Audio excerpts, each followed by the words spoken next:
చాలా కంప్లైంట్స్ వస్తున్నాయండి మాకు. ఆ కంప్లైంట్స్ మేరకు మా సుపీరియర్ ఆఫీసర్స్కి ఇన్ఫామ్ చేసి ఇక్కడ ఇప్పుడు సర్ప్రైజ్ చెక్ చేశాము. చిత్తూరు ఎస్ఆర్ ఆఫీస్లో సర్ప్రైజ్ చెక్ చేసి ఇంకా రికార్డ్స్ అన్నీ వెరిఫై చేస్తున్నాము. అంటే రికార్డ్స్లోని ఎట్లాంటి తప్పుదాలు జరిగాయి, అట్లాగే కరప్షన్ యాంగిల్లోని ఏం జరుగుతున్నాయి ఏంటి అన్నదంతా వెరిఫై చేస్తున్నాము. ఈవినింగ్ వచ్చి స్టార్ట్ చేసాము, ఇంకా కంటిన్యూ అవుతున్నదండి. అది మార్నింగ్ వరకు ఉండొచ్చు. అదంతా అయినాక ఫైనల్గా ఒక రిపోర్ట్ రెడీ చేసి మేము సీనియర్ ఆఫీసర్స్కి సబ్మిట్ చేస్తాం. ప్రాథమికంగా ఏదైనా తప్పులు ఇప్పటివరకు ఫైండింగ్స్ ఏం మేడం? ఇంకా వెరిఫై చేస్తానండి. యాజ్ ఇట్ ఈజ్గా అయితే ఒక 95,000 దొరికింది. 95,000 స్టాఫ్ దగ్గర అందరి దగ్గర. ఇంకా వివరాలన్నీ నేను ఇప్పుడు ఏం చెప్పలేను మీకు. మీరు అందరూ వెయిట్ చేస్తున్నారన్నారని నేను వచ్చాను. ఒకటి ఏంటంటే బయట షాపులంతా చూసి చెక్ చేస్తున్నారు, దాడి అట్లేం లేదండి. అంటే ఇక బాగా కొంచెము హడావుడి చేస్తే ఎందుకన్నా మంచిదని లోకల్ పోలీసులు వచ్చారు, వచ్చి చూసుకొని వెళ్ళారు.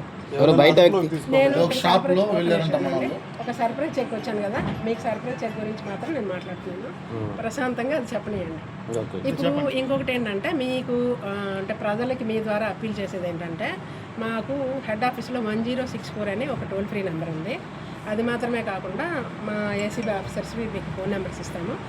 ఈ ఫోన్ నెంబర్స్కి మాకు ఇన్ఫామ్ చేస్తే, అంటే మామూలుగా ఏంటంటే ఒక కరప్షన్ జరుగుతున్నది అనే సమాచారం మాకున్నా కూడా దానికి తగిన ఆధారాలతో సహా మాకు ఏదైనా ఇన్ఫర్మేషన్ ఇస్తే డెఫినెట్గా మేము యాక్షన్ తీసుకోవడానికి అవుతుంది. మెయిన్గా 1064 హెడ్ ఆఫీస్ నెంబరు, అది టోల్ ఫ్రీ నెంబర్ అండి. తెలుసు కదా టోల్ ఫ్రీ నెంబర్ అంటే. ఆ టోల్ ఫ్రీ నెంబర్కి ఫోన్ చేసినా, అట్లాగే మా జిల్లా అంటే తిరుపతిలో ఉండే ఏసీబీ ఆఫీస్కి సంబంధించిన ఫోన్ నెంబర్స్ కూడా మీకు ఇస్తాము. ఆ నెంబర్స్ ద్వారా మాకు ఎటువంటి సమాచారం అన్నా పబ్లిక్ నుంచి ఇచ్చేటట్లుగా మీకు అప్పీల్ చేస్తాము. అది కొంచెం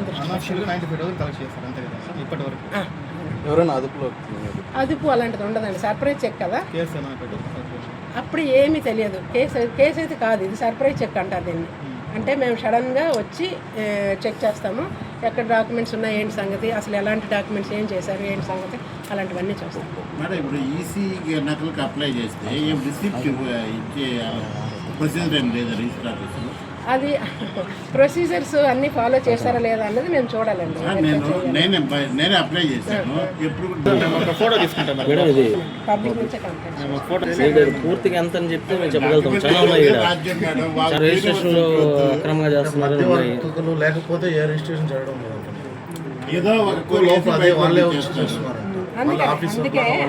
అందుకనే ఇప్పుడు ఏంటంటే ఈ మధ్య